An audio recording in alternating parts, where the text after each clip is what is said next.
Primeira carta de Paulo aos Coríntios, capítulo 5, versículos 6, 7 e 8. E vou começar a ler, os irmãos acompanharem. Não é boa a vossa jactância. Não sabeis que um pouco de fermento leveda a massa toda? Lançai fora o velho fermento, para que sejais nova massa, como sois, de fato, sem fermento. Pois também Cristo, nosso Cordeiro Pascal, foi imolado. Por isso celebramos a festa, não com o velho fermento,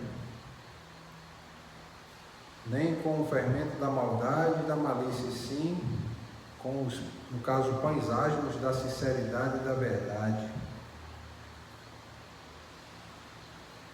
Vamos orar para que a gente possa refletir sobre esse texto, continuando a exposição da carta de Paulo aos Coríntios.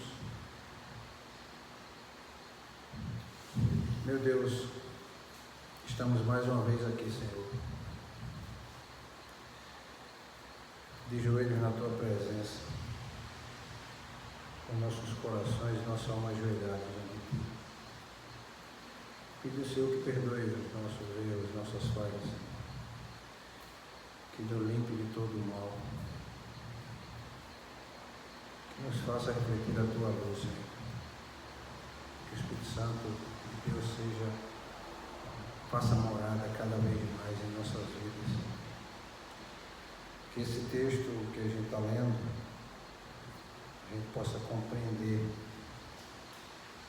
exatamente o que o Senhor quer que a gente aprenda com isso.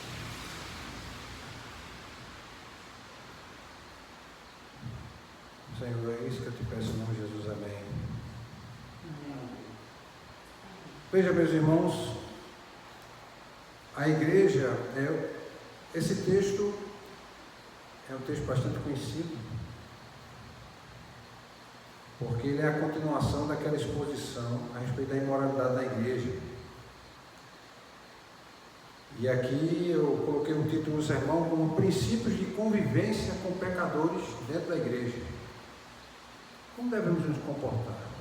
Devemos nos portar como pecadores, com pecadores dentro da igreja. A igreja aqui, meus irmãos, está sendo instruída para disciplinar o homem que estava tendo um caso sexual com a esposa do pai, como a gente já havia visto no sermão anterior. Existem muitos propósitos por trás dessa atitude da igreja, de suportar, ou de suportar não, de aceitar essa prática. Primeira, eles deviam levar o homem a se arrepender do seu pecado. Esse era o primeiro propósito deles. Segundo, proteger a saúde espiritual dos outros crentes dentro da igreja. E terceiro, prevenir a calúnia do mundo incrédulo ao Evangelho de Cristo. E eu vou repetir, são estes 3 pontos que a gente tem que atentar para o propósito que Paulo estava escrevendo. Paulo queria levar o homem que estava com esse caso, com a esposa do pai, ao arrependimento e deixar esse pecado de lado. Segundo, era proteger a saúde espiritual dos outros crentes da igreja. Terceiro, prevenir a calúnia do mundo incrédulo ao Evangelho de Cristo. Ou seja, prevenir aquilo que a gente chama de escândalo. Porque o escândalo faz isso. Ele leva o incrédulo a caluniar o Evangelho de Cristo. Paulo já tinha identificado, meus irmãos, a causa da indiferença dos irmãos de Coríntios para com o pecado desse homem. Primeiro, ele identificou a arrogância, porque ele viu que, ao invés de eles lamentarem a presença desse pecado na igreja, eles não estavam muito preocupados com isso. Pelo contrário, eles estavam aceitando a presença desse pecado dentro da própria congregação. A preocupação era apenas o quê? Que era o segundo ponto que Paulo está vendo que eles estavam preocupados. Com a autopromoção deles, com o sucesso, com o que as pessoas, como as pessoas estariam olhando eles. E Paulo está aqui conseguindo um propósito. Olha, se tiver que fazer agradar alguém, se tiver que agradar alguém, que seja Deus.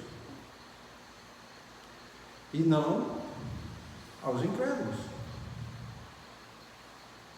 E nem mesmo aqueles que estão na igreja. Muitas vezes, muitos crentes que estão na igreja estão tomando as atitudes para agradar outros crentes que estão na igreja.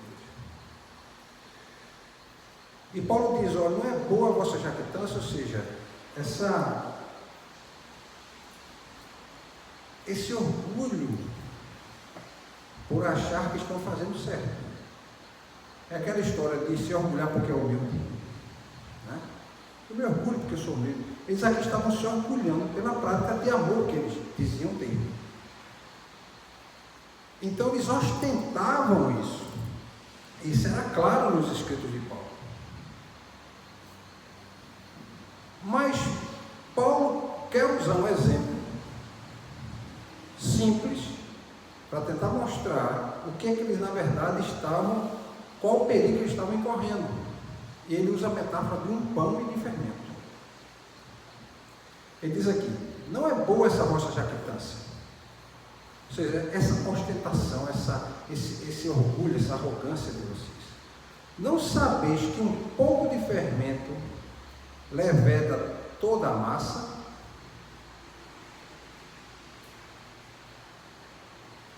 E por que Paulo está usando essa metáfora do fermento? Por quê? Mas na frente a gente vai ver qual o objetivo de Paulo. Mas para a nossa realidade e para a realidade de muitos irmãos naquela época, como era feito o pão? Hoje a gente vai no supermercado e compra o fermento. Né? Na época, a massa era deixada para azedar um pouco, né? Não chegar ao ponto de azedar completamente, deixar ela fermentar. Essa massa se fazia o pão e tirava um pouquinho dessa massa que fermentou e guardava. Para quando fosse fazer pão novamente, pegava essa massa e misturava a massa antiga, para que era o processo de fermentação natural, né, da massa.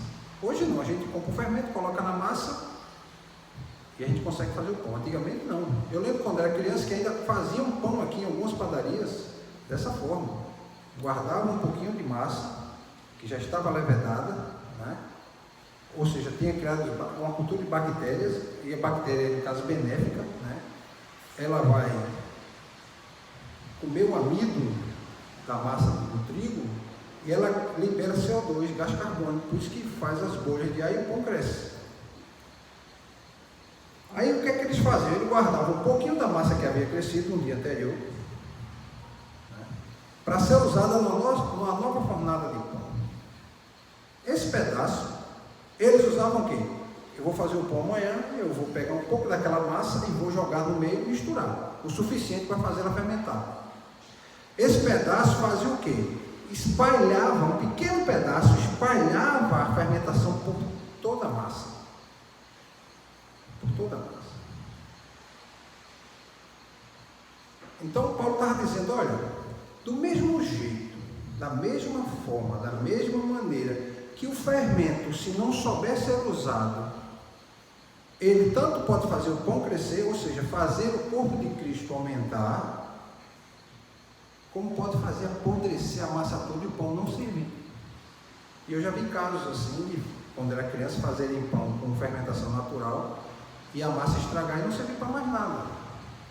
Então ele está usando esse exemplo aqui. Ele está dizendo, olha, o fermento tem dois efeitos aqui. Ou ele pode fazer crescer, e o pão pode ficar bonito, vistoso, né? Mas ele pode estragar o pão, estragar a massa. E esse fermento que vocês estão usando, ou seja, permitindo que esse rapaz continue cometendo esse tipo de pecado, ele está fazendo o quê? Vocês estão criando problema para a saúde espiritual da igreja, e além disso, vocês estão dando margem às calúnias do mundo pelos incrédulos. Então a gente tem que corrigir isso, a gente não pode deixar isso passar assim. Então, esse tipo de pecado, ou seja, pecado dessa natureza sexual, deixado sem solução na comunidade, dentro da igreja, iam acabar se espalhando e corrompendo outros que não teriam coragem de cometer o mesmo que ele cometeu, mas a partir do motivo e da motivação dada por ele, ou por outro irmão, da congregação lá do Coríntio, eles estimulariam outros a fazer isso.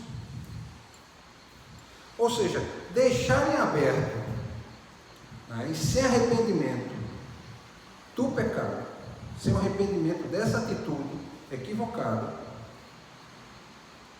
ou seja, deixar sem solução, seria como descuidadamente pegar um pouco dessa massa fermentada que está apodrecida e jogar na massa nova, ou seja, estragaria toda a massa. Até esse cuidado tem que ter, porque a massa que estava lá fermentando e fermentou, você tem que ver se a massa estava boa para poder ajudar a outra massa, se ela não estava estragada, porque se ela tivesse estragada e você jogasse junto, ela estragava tudo. A gente vê no versículo 7, Paulo diz assim: lançai fora o velho fermento. Ou seja, aquilo que não serve mais, esse fermento que já apodreceu, para que ficar com ele? Ele não serve para mais nada, joga fora. Ou seja, esse pecado que está atrapalhando vocês, está criando problema, ele vai criar mais problemas ainda. Ele diz assim: para que sejais uma nova massa, ou seja, pega um fermento novo para uma massa nova. E aí Paulo faz essa introdução de Jesus como o símbolo da Páscoa. E aqui ele dá a entender mais um ponto. Paulo está falando a respeito de um pão sem fermento. Por isso celebramos a festa não com o velho fermento, nem com o fermento da maldade e da malícia, e sim com asmo, ou seja, com pão asmo, um pão sem fermento, que é literalmente uma bolacha. Ele é uma bolacha, um pão bem sequinho, uma massa bem seca. Tá? E esses dias eu vi uma moça fazendo pela internet, ela leva 18 minutos para fazer essa massa. Ela diz que na tradição judaica o pão asmo ele tem que ser feito em 18 minutos. Eles tiram, não pode ter fermento, eles tiram até o fermento de perto, escondem o fermento. E na época eles diziam que eles tinham preocupação até do vento não levar nem um pouco de fermento cair naquela massa. Por isso que eles separavam o fermento, escondiam o fermento. Então Paulo usa essa metáfora para ajudar os leitores a entender que do mesmo modo que os judeus, ao prepararem a Páscoa, buscavam tirar o fermento de casa para que não houvesse risco da massa receber fermento, Paulo fala algo surpreendente. Diz assim: vocês já são uma massa sem fermento. Ele diz aqui, ó: lançai fora o velho fermento, para que sejais nova massa, como sois, de fato, sem fermento. O que é que Paulo está querendo dizer aqui? Vocês são sem fermento, vocês são a massa nova, porque Cristo, o Cordeiro Pascal, foi sacrificado, e o fermento, que era o pecado, a natureza não restaurada, a natureza caída, ela foi removida. Vocês agora estão restaurados em Cristo. Então, essa natureza caída, que não foi restaurada e que precisava de restauração, era um velho fermento. E esse fermento tem que ser lançado fora. E esse fermento foi removido do meio de vocês. Então ele diz aqui: para que sejais uma nova massa, como sois de fato, sem fermento. Pois também Cristo, nosso Cordeiro Pascal, foi imolado. Ou seja, Cristo deu sua vida para que vocês se tornassem uma nova pessoa, uma nova massa, uma massa nova, uma pessoa restaurada. E não tragam as práticas do velho homem para cá, para dentro da igreja. Isso o mundo aceita, mas aqui dentro a gente não aceita, porque Cristo veio para exatamente transformar essa prática. Essa prática é danosa para o homem.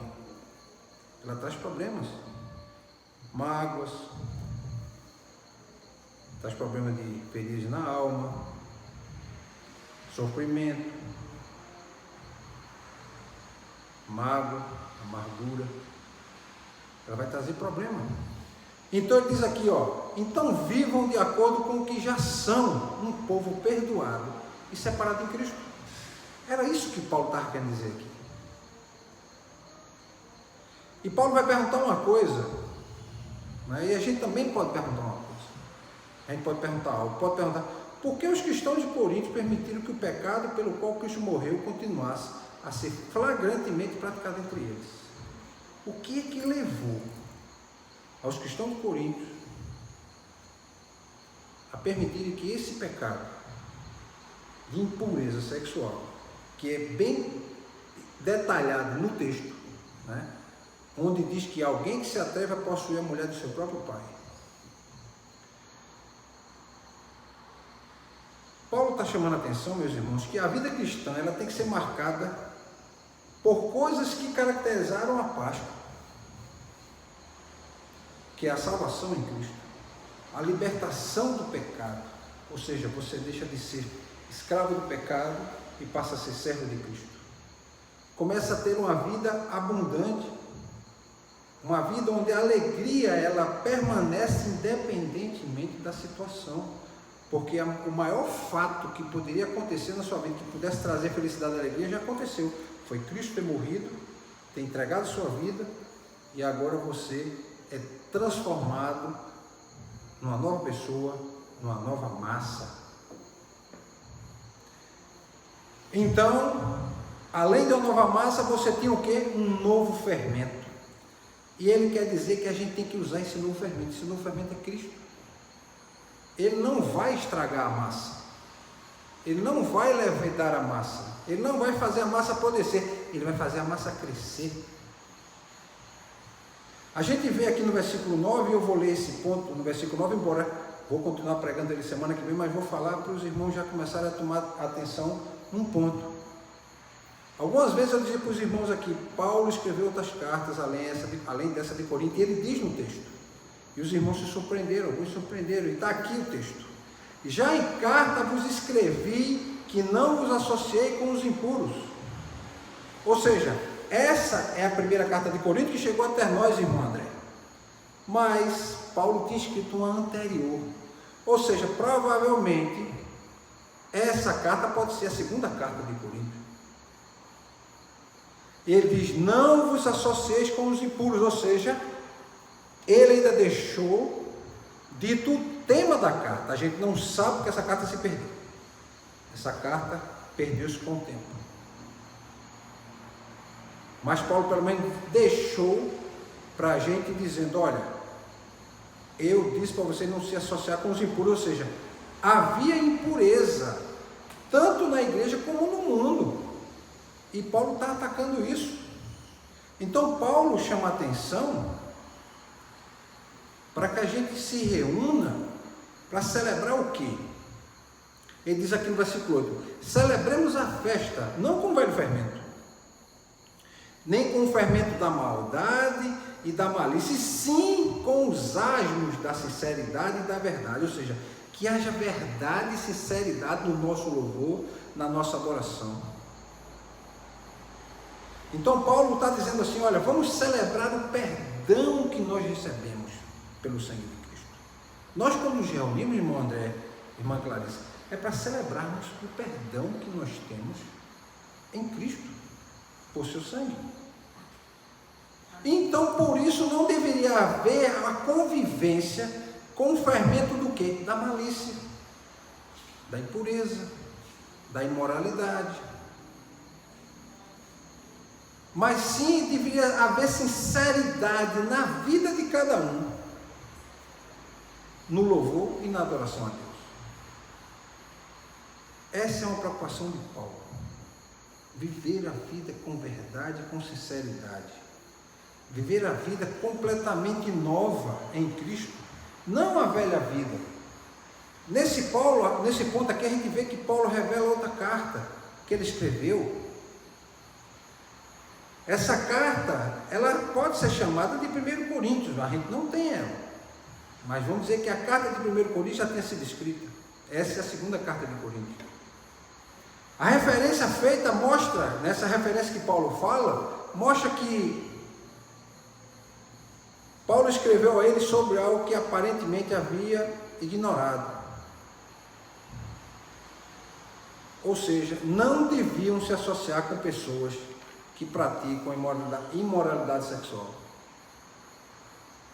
Agora vamos entender o que é não se associar, porque olha, é interessante. Tanto em textos dentro do Brasil como fora do Brasil, ou seja, textos de outros países, outros irmãos, outros pastores, se equivocam muitas vezes na análise desse texto, dando a entender que Paulo quer que exclua a pessoa. E muita gente faz isso hoje, mas não é isso que Paulo quer que faça. Ele usa esse termo, ou seja, foi feita essa tradução, mas o que Paulo quer dizer realmente é diferente. E a gente vai entender aqui com base em outro texto que Paulo escreveu. Porque vejam só, dos princípios da hermenêutica bíblica é que a Bíblia, ela explica ela mesma. Um texto explica outro texto.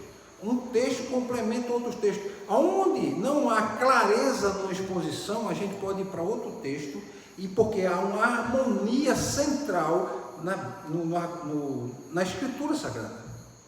Ou seja, a Bíblia tem um fio condutor que norteia todo o discurso, tudo que é escrito.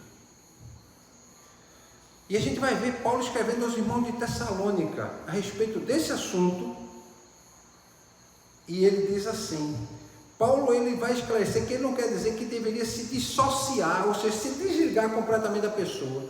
Ele fala mais ou menos assim, se alguém se recusar a obedecer ao que dissemos nesta carta, ou seja, isso está escrito em 2 Tessalonicenses 3, 14 e 15, vejam quem é e afastem-se dele, a fim de que ele se envergonhe de si mesmo. O que é que Paulo quer dizer aqui? Você está junto com o irmão. O irmão começa com aquele tipo de conversa maliciosa, conversa impura, com um certo tipo de procedimento que você vê que está dissociado da palavra de Deus, e você diz o quê? Meu irmão, eu não vou eu gosto muito de você, mas eu não quero ver isso não, e nem quero conversar com você sobre esse assunto. Se você quiser falar de outra coisa, eu vou continuar conversando. Não, mas eu não quero conversar, eu vou embora. E a pessoa vai embora. Por quê? Para que ele se envergonhe de si mesmo. Porque se um irmão faz isso, o outro faz isso, outro irmão faz isso, ele vai começar a ficar envergonhado. Ou seja, os irmãos não estão dizendo que vão se afastar dele. Não estão dizendo que não querem falar com ele. Vão continuar falando com ele normalmente. Vão continuar se tratando com ele normalmente. Não é aquela história que muita gente tem feito. Vem numa calçada e você atravessa para o outro lado. Isso não é isso que Paulo quer dizer. E não tem nenhum texto bíblico que dê base para esse tipo de atitude. Paulo está chamando a atenção aqui também em Coríntios, e olha, meus irmãos, não vos associeis com esse tipo de gente. O que é? Não fique em comunhão com ele. Se ele começa com esse tipo de prática, saia de perto. É como alguém, meus irmãos, que vai cometer um crime e diz, olha, vamos ali fazer tal coisa, e você sabe que é errado, você diz o quê? Rapaz, eu não vou não. Eu não vou fazer isso não. Se eu fosse você, eu também não iria fazer. Isso vai ser ruim para você, vai prejudicar você e prejudicar outra pessoa. É melhor não fazer. Eu não vou fazer. Então Paulo está dizendo, olha, se você vê algum irmão vendo que está fazendo algo que a palavra de Deus está dizendo que não é para fazer, o que é que você faz? Se afaste dele. Naquele assunto você diz, olha, sobre isso eu não quero conversar com você. Você vai embora. Ah, você quer ser mais santo que os outros. Tudo bem, mas eu não vou participar com você disso aí não, meu irmão. Vai embora. Aí vem outro irmão, está conversando com ele. Ele começa a falar, mas rapaz, porque eu falei com fulano, e fulano ficou tão chateado. O que foi que tu falou? Olha aquilo que eu queria fazer. Rapaz, olha, você está errado. Você não devia fazer isso. A palavra de Deus diz que não é para fazer isso. Não, mas eu quero mostrar para... Não, eu não quero nem ver. Eu não quero nem ver e nem vou participar. E fulano estava certo, eu também vou embora. Então ele vai começar a ficar constrangido com a situação, e ele vai ser levado a ter que refletir, porque ele está vendo que os irmãos não estão aceitando a prática dele. E diz aqui mais, Paulo continua escrevendo, não olhem para ele como inimigo, porém fale com ele como a um irmão que necessita de ser demonstrado. Então Paulo está dizendo, olha, entregue ele para Satanás para ser destruído. Muita gente pegou isso aqui e pensou, não, é literal, tem que jogar no mundo, se possível até matar. Não é isso. Paulo está usando uma figura de linguagem extremada, ou seja, uma figura de linguagem hiperbólica, como a gente diz. Deixa ele viver no mundo. Ele não quer citar demonstrações da gente, vamos excluir ele do rol de membro da igreja. A gente vai continuar falando com ele, a gente é amigo dele, gosta dele, não deixa de gostar dele, encontrar com ele, a gente vai falar com ele, mas aceitar aquilo a gente não aceita. E no dia se ele vier conversar alguma coisa, olha meu irmão, enquanto você continuar fazendo isso, por nós você estaria lá, todo mundo gosta de você, todo mundo quer seu bem, mas enquanto você continua nessa prática, a igreja não está aceitando isso. Então os irmãos estão demonstrando e falando com ele, rapaz, repense o que você está fazendo. Veja só, não é uma pessoa só, nem duas, nem três, é a igreja como um todo que está observando isso e vê que você está se equivocando. E nós queremos o melhor para você. Então é exatamente isso que Paulo está dizendo. Ou seja, Paulo está falando para os irmãos que eles não podem nem devem fechar os olhos com coisas que podem estragar a vida espiritual de outros crentes, coisas que podem levar ao mundo caluniar o Evangelho de Cristo, pecados que as pessoas fazem e prejudicam outras pessoas. Esse texto, meus irmãos, é interessante porque quando a gente lê o texto a gente não vê isso. Paulo ele não escreve de forma clara para o homem do dia de hoje. Para o homem da época ele escreveu, porque eles entenderam o que Paulo quis dizer aqui.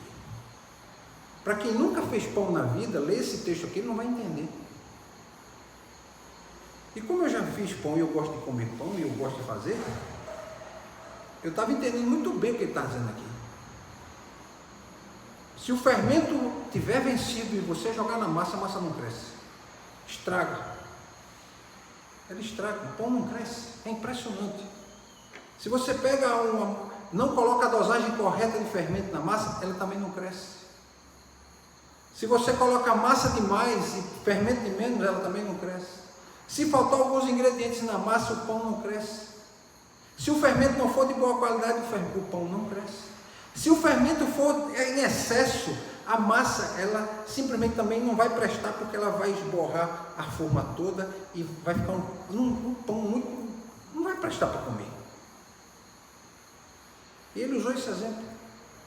E usou mais dizendo, olha, não é o homem do século XXI que está usando fermento já pré-fabricado.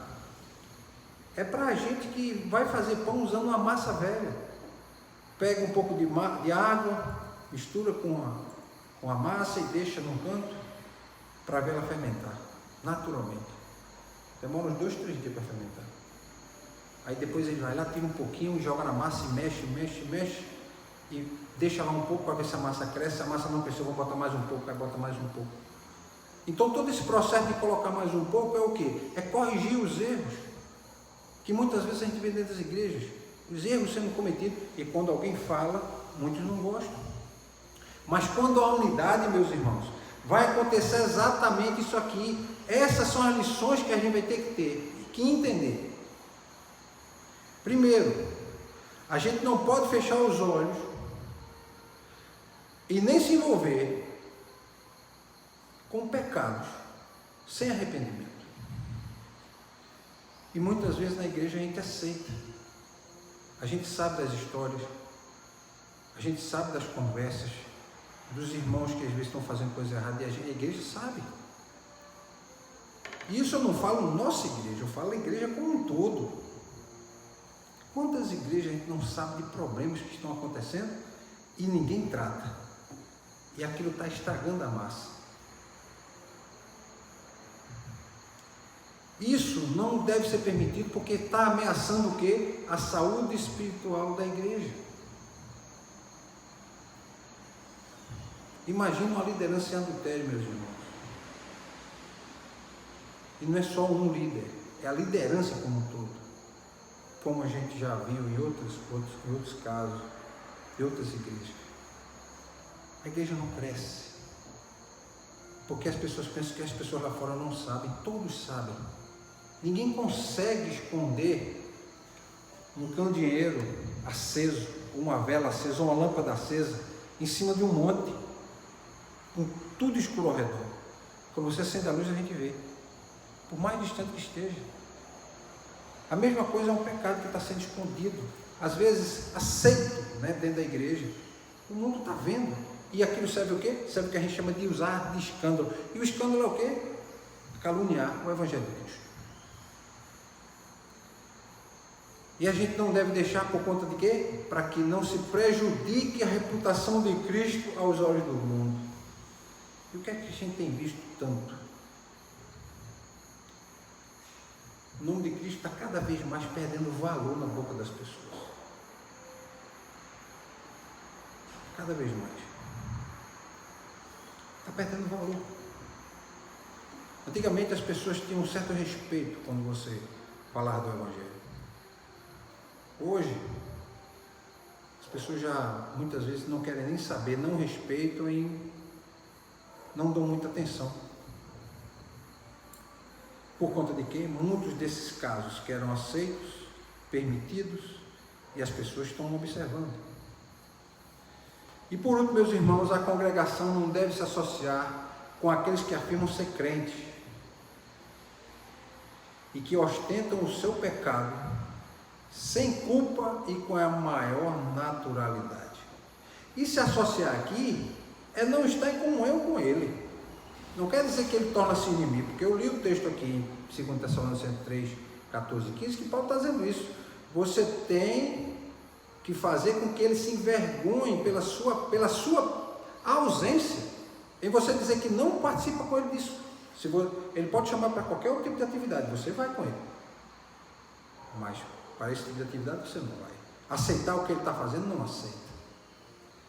E diz mais: não olhe para ele como inimigo, porém fale com ele como que é um irmão que necessita ser admoestado. Pois é, meus irmãos, nossas igrejas, temos que ter essa prática. Muitas igrejas, muitos crentes têm feito a prática da exclusão, tornando o outro inimigo. Conheço o caso de pessoas que foram levadas à depressão por conta disso. Entre aspas, eram consideradas pecadoras, muitas vezes porque estavam vendo o erro e estavam apontando o erro. E o líder, para não descer do pedestal, dizia o quê? Que você não fale nem com ele quando você cruzava com ele na rua. E a pessoa dizia assim: Marcos, eu tinha essa pessoa como amigo tantos anos, e quando eu encontrei na rua e ia falar com ele, ele atravessou. E eu fiquei olhando, ele passou e nem olhou para mim. Parecia que ele nunca me conheceu. E aí um dos disse: fulano, eu não posso falar contigo não, porque se as pessoas me verem vão dizer lá na igreja e eu vou ser disciplinado. Isso não é Evangelho de Cristo. Isso é seita. Seita onde um líder, ele determina o que tem que ser feito e ninguém contesta. O Evangelho de Cristo não é isso. O Evangelho de Cristo diz que nós temos que cuidar de tentar entender a situação e tentar conquistar o irmão, mostrando para ele o erro dele. E não tomando ele como inimigo. Porque o Evangelho de Cristo não é isso. Até porque, meus irmãos, são pecadores conversando com pecadores. São pecadores lidando com pecadores. São pessoas imperfeitas liderando e se envolvendo e admoestando e orientando pessoas imperfeitas. Então a gente tem que ter muito cuidado com a disciplina na igreja, cuidado com não estar aceitando o erro, né? Mesmo que seja a pessoa mais legal do grupo. Às vezes é aquele irmão espetacular, mas você vê que ele está fazendo coisa errada. Eu conheci um outro caso, do irmão, gente boa, todo mundo gostava dele, mas estava em adultério. E estavam tentando resolver com o tempo, e o tempo não resolve. Alguém tinha que tomar uma posição de conversar. E quando foi conversar, ele disse que não ia. Não achava que estava não, que para ele estava normal, e que ele ia continuar com a namorada que ele tinha.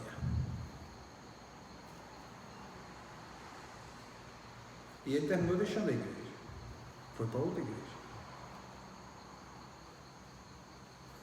Mas a palavra de Deus está dizendo o quê? Admoeste, ou seja, converse, tenta trazer ele ao pleno entendimento do que ele está fazendo. Não tenha ele como inimigo. Fale com ele, converse com ele quando encontrar com ele, sente com ele. Mas tente levar ele o quê? Meu irmão, reconsidere o que você está fazendo. Você está fazendo um mal contra você e com outra pessoa, se você tiver, no caso, tendo um caso como na situação aqui. Mas, meus irmãos, vamos orar para a gente poder encerrar. E que isso sirva para a gente refletir sobre o nosso cristianismo, né? Nossa prática cristã. Senhor, esse caso que aconteceu em Corinto levou Paulo a escrever sobre isso, levou Paulo a falar sobre essa situação que estava criando problemas, tanto para Paulo como para muitos irmãos da igreja, que não estavam aceitando, e outros, mas os que não aceitavam eram uma minoria. E muitas vezes acontece isso, a minoria está vendo o erro e quer chamar a atenção da maioria, e a maioria não quer entender, não quer perceber, e muitas vezes é porque ela não quer ver o erro. E Paulo diz: olha, vocês têm que tomar uma atitude para que essa pessoa, ela se envergonhe disso que ela está fazendo, ela tenha consciência, tome consciência. Não tenham elas como inimigo, mas veja a necessidade de orientar esse irmão, de exortá-lo, de trazer o entendimento, para que as pessoas não possam estar manchando a reputação de Cristo por conta desse tipo de prática. Porque enquanto as pessoas não tiverem a sua natureza transformada, não nascerem de novo, elas não vão entender a palavra de Deus. Elas só podem entender pelo testemunho. Elas só podem conhecer o Evangelho no mundo, sem estar na igreja, pelo testemunho, pela prática de vida.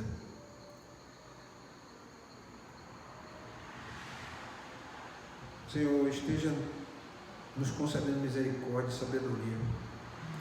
Que o nosso coração não seja arrogante, não seja autossuficiente, que entenda como nós estamos errando, estamos pecando diante de Ti. E nos leva, Senhor, ao arrependimento.